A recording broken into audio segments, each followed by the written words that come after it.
நெல் ஜெயராமன் பாரம்பரிய நெல் பாதுகாப்பு மையம் ஏற்பாடு செய்திருக்கிற 20ஆம் ஆண்டுடைய நெல் விழாவினுடைய தலைவர் பேரன்புக்கும் மரியாதைக்குரிய வேணுகோபால் அவர்களே, பாலகிருஷ்ண ராஜா அவர்களே, ரமேஷ் அவர்களே, மோகன் அவர்களே, எஸ் செல்வகணபதி அவர்களே, மரியாதைக்குரிய KSS தியாகப்பாரி அவர்களே,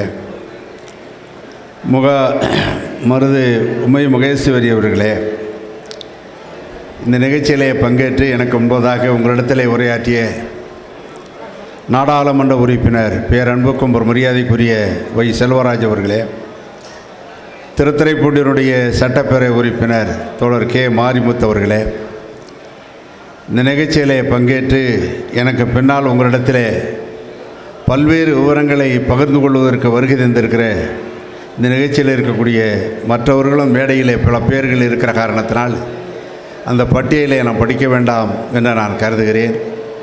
அந்த வகையில் அத்தனை பேரும் உங்களோடு இந்த நெருக்கமான முறையில் நெல் திருவிழாவை நடத்தி கொண்டிருக்கிறார்கள். எனக்கு முன்பதாக இங்கே நம்மளுடைய தினமலருடைய ஆசிரியர் ராமசுப்பு அவர்களும் அவருடைய தந்தையும் எனக்கு நெருக்கமான பழக்கம் உண்டு. அவர் திருநெல்வேலியில் இருந்த காலகட்டத்தில் அவங்களுடைய இல்லங்களுக்கு அடிக்கடி நான் போகிற ஒரு வாய்ப்பை நான் பெற்றவேன். அவங்க அற்புதமான முறையிலே உரைநிகழ்த்தி சென்றிருக்கிறார்கள். பொதுவாக நெல் திருவிழா என்பது விவசாயிகளுடைய கோரிக்கையை அரசாங்கம் எந்த அளவுக்கு கவனம் செலுத்தப்பட வேண்டும் என்கிற ஒரு நிலையில் வருவது. பொதுவாக டெல்டா மாவட்டத்தை எடுத்தாலும் தமிழ்நாட்டை எடுத்துக்கொண்டாலும் ஒன்று வறட்சி வருகிறது, ஒன்று வெள்ளம் வருகிறது. 10 ஆண்டுக்கு ஒரு தடவை வெள்ளம் வருகிறது, இல்லைன்னா ஆண்டுக்கு ஒரு தடவை எப்பயாவது வறட்சி வந்து விடுகிறது. அப்போ வறட்சியும் வெள்ளத்தையும் இழப்புகளை சந்திக்கிற விவசாயிகளாக தான் இருக்கிறார்கள். ஆனால் அரசாங்கம் என்ன நினைக்கிது என்று சொன்னால், அது மத்திய அரசில் இருக்கலாம், மாநில அரசாங்கமாக இருக்கலாம், அது யார் ஆட்சி பொறுப்பில் இருந்தாலும் விவசாயிகளாலே அநேகமாக அரசுக்கு நஷ்டம் வருகிறது என்றே கருதுகிறார்கள். தொழிற்சாலைகளை உருவாக்குவது மூலம் அரசாங்கத்துக்கு லாபம் வருகிறது என்று கருதுகிறார்கள். அவருடைய நிதிநிலை அறிக்கையை ஒவ்வொரு ஆண்டுகளும் பார்த்தோம் என்று சொன்னால் இதை தான் தொடர்ந்து அவர்கள் முன்னோக்கிற ஒரு வாய்ப்பினை பெற்றிருக்கிறார்கள். நானும் ஒரு சட்டமன்றத்தில் 20 ஆண்டு காலம் அந்த நிதிநிலை அறிக்கை, வேளாண் அறிக்கையை கூர்ந்து பார்த்து படித்து பேசுகிற போது தொழிலுக்கு கொடுக்கிற முக்கியத்துவங்கள், தொழிற்சாலைகளுக்கு கொடுக்கிற முக்கியத்துவங்கள், கார்ப்பரேட்டுக்கு கொடுக்கிற முக்கியத்துவங்கள் அநேகமாக விவசாயிகளுக்கு கொடுப்பதில்லை. விவசாயிகள் ஒவ்வொரு கோரிக்கையும் போராடாமல் தன்னுடைய உரிமை பெற்ற வரலாறும் கிடையாது. ஆனால் தொழிலதிபர்கள், கார்ப்பரேட் கம்பெனிகள் அவர்கள் கோரிக்கை வைப்பதோடு சரி, அரசாங்கத்தில் எந்த போராட்டத்தையும் தன்னுடைய உரிமைக்காக அவர் நடந்தது கிடையாது. 2016, 2014ஆம் ஆண்டு இதே டெல்டா மாவட்டத்தில் கடுமையான வெள்ளமும் சேதமும் வறட்சியும் வந்தது. அப்போ மாற்றுத் தொழிலை என்ன பண்ணலாம் அந்த மாவட்டத்தில் என்று ஆராய்ந்து செய்து வேளாண்துறையுடைய அதிகாரிகள், பல ஆய்வாளர்கள் ஒரு அறிக்கையை நாடாளுமன்றத்துக்கு முன்வைத்தார்கள், சட்டமன்றத்துக்கு முன்வைத்தார்கள். அது நினைத்தீங்கன்னா வேதனையாக இருக்கும். வறட்சியும் வெள்ளத்தையும் தாங்கக்கூடியது மூங்கில் உற்பத்தி என்று வைத்தார்கள். நெல் உற்பத்தி செய்யக்கூடிய இடத்துல மூங்கில உற்பத்தி செய்ய வேண்டும் என்று ஒரு அறிக்கை வைக்கக்கூடிய அதிகாரிகளை தான் நம்மளால் காண முடிஞ்சன. இது நம்மளால் இருக்கக்கூடிய நிலைகள். அநேகமாக ஐயா நம்மாளர்கள் எனக்கு ஒரு 45-50 ஆண்டுகளுக்கு முன்பதாக அம்பாசமுத்திரத்தில் வேளாண் துறையிலே ஒரு பணியாற்றி கொண்டிருந்த நேரத்தில் அவருடைய பேச்சை நான் கேட்டதன் விளைவின் காரணமாக, அப்போ இந்த ஏரியாவுடைய விவசாய சங்க தலைவராக இருக்கிற காரணத்தினால அவரை போய் அனுமதி பெற்று இங்கே இருக்கிற வாசன் தேட்டரில் அவரை அழைத்து வந்து, அப்போ அநேகமாக அப்போ நெல் சங்கத்தை அவர் உருவாக்கவில்லை. அந்த நேரத்தில் அவரை அந்த விழாவிலே நான் பேச ஆரம்பித்தேன்.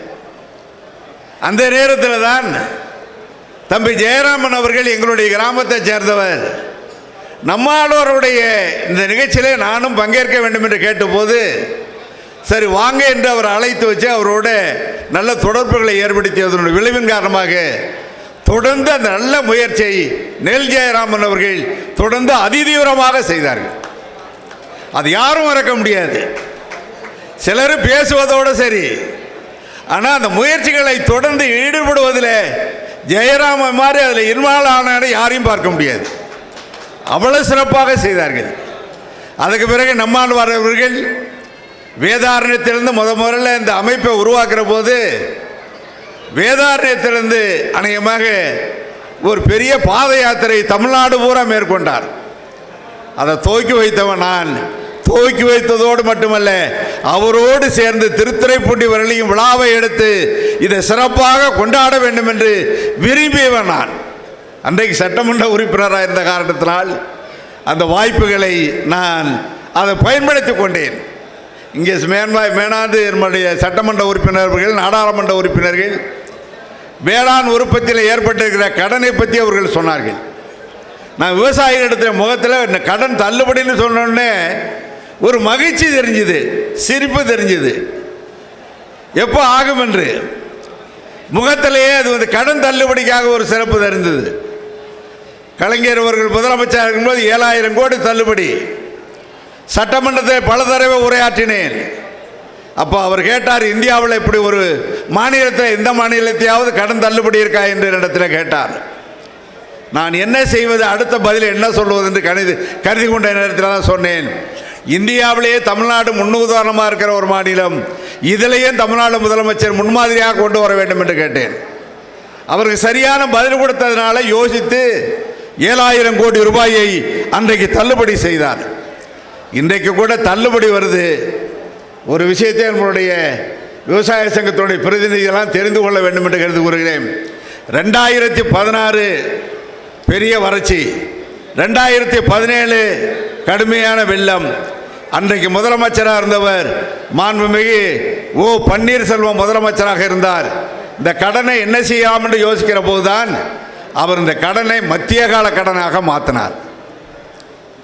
இந்த கடனை மத்திய கால கடனாக மாற்றினார். மதுரை மாவட்டத்தில் பல ஆயிரம் கோடி பாக்கி இருக்கிறது, கட்ட முடியவில்லை. டெல்டா மாவட்டத்தில் யாரும் கட்ட முடியவில்லை. ஆனால் அதற்கு பின்னாடி கடன் வாங்கினவர்களுக்கெல்லாம் தள்ளுபடி வருது.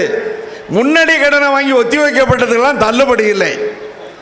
ஆக இந்த கோரிக்கையை கடன் தள்ளுபடின்னு வருகிற போது, ஆக மத்திய கால கடனாக மாற்றப்பட்டிருக்கிறதிலிருந்து தள்ளுபடியை கொண்டு வர வேண்டும் என்கிற அந்த கோரிக்கையை முன்வைக்க வேண்டும் என்று நான் கேட்டுக்கொள்ள கடமைப்பட்டிருக்கிறேன்.